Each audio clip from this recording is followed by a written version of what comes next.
বিচাপিতলা গ্রামের যে এরশাদ নামক ভিকটিমকে অজ্ঞাতনামা ব্যক্তিরা হত্যা করে গ্রামের দক্ষিণ পাশের বিলে গলাকাটা অবস্থা ফেলে গেছে। তো এটা একটা চাঞ্চল্যকর একটা হত্যা মামলা।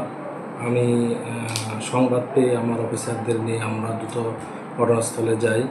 গিয়ে আমরা লাশটাকে প্রথমে শনাক্ত করা হয়।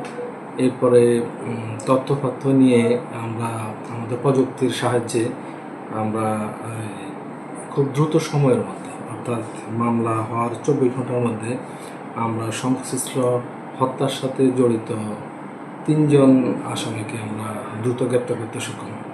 তার মধ্যে সাব্বির নামে একজন আসামিকে 24 ঘন্টার মধ্যে গ্রেপ্তার করা হয়। সে অন্যত্র ছিল, তাকে আমরা বিভিন্ন কৌশলে আমরা তাকে নির্দিষ্ট স্থানে আনতে আমরা সচেষ্ট হয়েছি এবং তাকে আমরা পার্শ্ববর্তী শ্রীকাল ইউনিয়নের স্বল্প নামক গ্রাম থেকে তাকে আমরা গ্রেপ্তার করি এবং পাশাপাশি আরও 2 জন আসামি, তাদের নাম হলো আলমগীর এবং মজিদ প্রকাশ ঘটক। তাদেরকে আমরা পলাতক অবস্থা বিচাপিতলা গ্রাম থেকে তাদেরকে আমরা গ্রেপ্তার করি।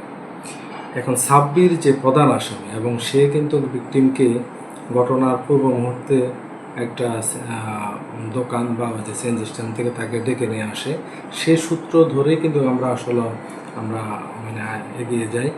তো সেখান থেকে আমরা সাফল্য পাই এবং সাব্বির কিন্তু সে স্বেচ্ছা স্বপ্রণোদিত কিন্তু ঘটনার সকল রহস্য উন্মোচন করে এবং তার স্বীকারোক্তিমূলক জবানবন্দি সে আমাদের কাছে প্রকাশ করে।